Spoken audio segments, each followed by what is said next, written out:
ఓం శ్రీ సాయిరామ్.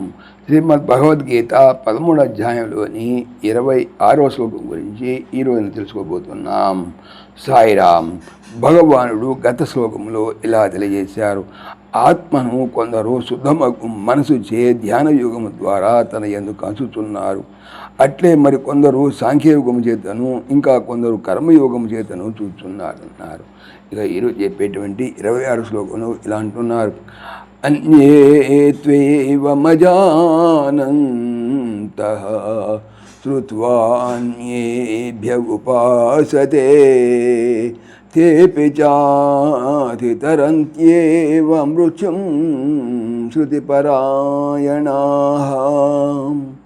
అన్యేతు మరి కొందరైతే ఏవం ఈ ప్రకారముగా అనగా ధ్యాన సాంఖ్య కర్మయోగముల వలన అజానంతః తెలుసుకొనజాలని వారలై అనేభ్య ఇతరుల వలన శ్రుత్వా ఆ పరమాత్మను గురించి విని ఉపాసతే ఉపాసించుతున్నారు అనగా అనుష్ఠించుతున్నారు. శృతి పరాయణా శ్రవణమునందు ఆసక్తి నిష్ట గలవారు తే అపిచ వారు కూడా మృత్యుం మరణమును అతితరంతి ఏవా తప్పక దాటుదురు.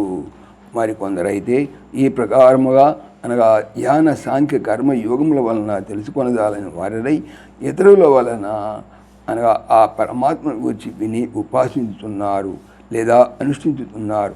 శ్రవణ తత్పట్లకు అరును మృత్యువును తప్పక దాటుదురు అనగా మృత్యు రూపంలో ఉన్నటువంటి ఈ సంసారాన్ని తప్పక దాటుతారు అన్నారు.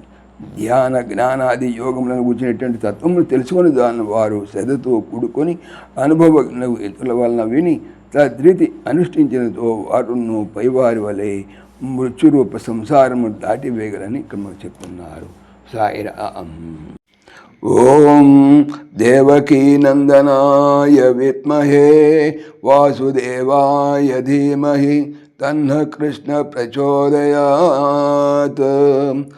ఓం సర్వం శ్రీకృష్ణార్పణమస్తు. జై శ్రీకృష్ణ. జై జై శ్రీకృష్ణ. ఆత్మీయులకు మనవి, ఈ ఛానల్తో పాటుగా అనంత మహిమల శ్రీ సత్యసాయి అనే ఛానల్ మరియు భక్తి పరిమళ టీకా భాగవతం అనే భాగవత ఛానల్ను స్వామి నా చేత చేయించుతున్నారని మనవి చేస్తున్నాను. వీటికి సంబంధించిన లింక్స్ డిస్క్రిప్షన్లో చూడవచ్చు. జై శ్రీకృష్ణ. పవిత్రమైనటువంటి భాగవతం. భాగవతం స్టాండ్స్ భాగవతం చెప్పేది ఏమిటి? బాగా అవుతాము అనే